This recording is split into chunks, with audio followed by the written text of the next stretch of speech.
बिल्कुल कबाड़ है, ले जाइए यहाँ से, मैं तो आप पर एहसान कर रहा हूँ। लालची सुनार। आइए आज आपको मिलवाते हैं राघव सेठ से। राघव सेठ रामनगर गांव के इकलौते सुनार थे। पीढ़ियों से उनका परिवार यही काम करता हुआ आ रहा था। राघव सेठ अपने काम में बहुत ही निपुण थे और उनके पास ज्वेलरी कलेक्शन भी बहुत ही उम्दा होती थी, जिसकी वजह से सिर्फ रामनगर ही नहीं, दूर दराज के गाँव से भी लोग ज्वेलरी खरीदने राघव सेठ के पास ही आते थे और उनका काम बहुत ही अच्छा चल रहा था। लेकिन बावजूद इसके राघव सेठ की एक कमजोरी थी, लालच। वह हमेशा 10 की चीज के 20 और 20 की चीज के 40 दाम लगाते, यानी कि हमेशा अपनी कारीगरी का ज्यादा दाम वसूलते। और अगर कभी कोई उनके पास अपना कोई पुराना गहना बेचने आता तो उसे बातों में उलझाकर गहने की असली कीमत से कहीं कम दाम चुकाते। कभी कहते ये पुराने जमाने का है, इसे तो पूरा पिघलाकर नया ही बनाना पड़ेगा, जिसमें कि बहुत सारे सोने का नुकसान हो जाएगा। और कभी कहते ये चीजें तो आजकल चलती ही नहीं है, बिल्कुल कबाड़ है, ले जाइए यहाँ से, मैं तो आप पर एहसान कर रहा हूँ अगर इसे खरीद रहा हूँ। और इसी तरह ये सिलसिला वर्षों तक चलता रहा। एक दिन उनकी दुकान पर रमा बहन अपने कुछ पुराने गहने बेचने आई। अरे रमा बहन, ये कौन से जमाने का कबाड़ उठा लाई हो?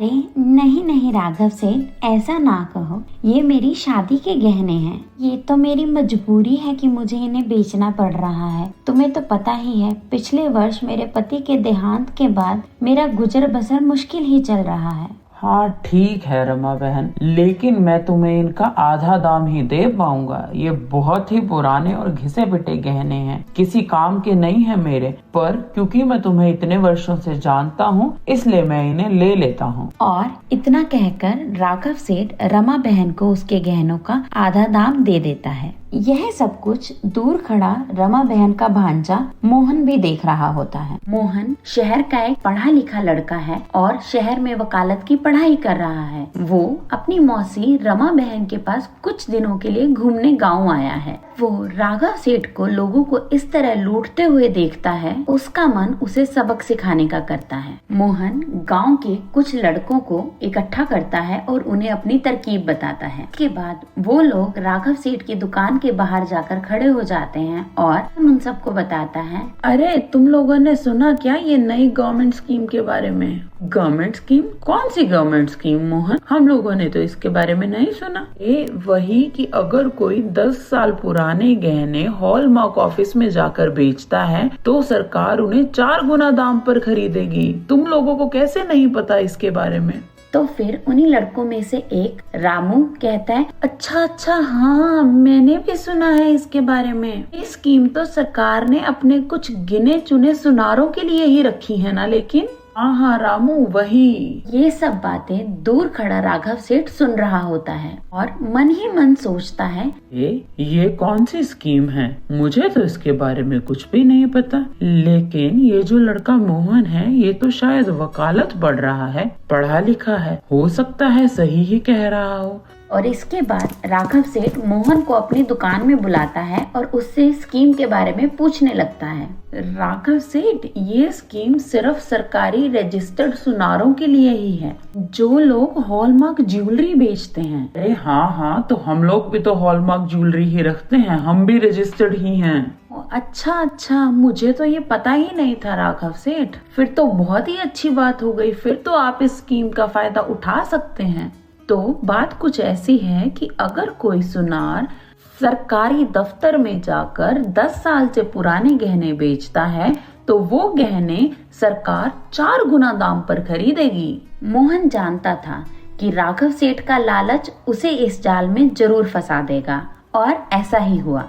राघव सेठ ने पूरे गांव में ऐलान कर दिया कि अगर कोई भी उसे 10 साल से पुराने गहने बेचने आएगा तो वो उनके 2 गुने दाम देगा। और ऐसा करते करते राघव सेठ ने लगभग आधे गांव के पुराने गहने दुगने दाम पर खरीद लिए। और अगले दिन बन ठन के तैयार होकर राघव सेठ चले सरकारी दफ्तर के लिए। सरकारी दफ्तर में पहुंचकर राघव सेठ मिस्टर नकुल के डेस्क पर सारे के सारे गहने उलट देता है और कहता है, नकुल महोदय, ये लीजिए इतनी सारी 10 साल पुरानी ज्वेलरी। नकुल कंफ्यूजन से राघव सेठ की तरफ देखता है और पूछता है, तो महोदय मैं क्या करूं इस 10 साल पुरानी ज्वेलरी का? अरे दीजिए ना मुझे इसके 4 गुने दाम। 4 गुने दाम? किस चीज के 4 गुने दाम? आपकी सरकारी स्कीम है ना कि अगर कोई 10 साल पुरानी ज्वेलरी आकर आपको बेचेगा तो आप 4 गुने दाम में खरीदेंगे।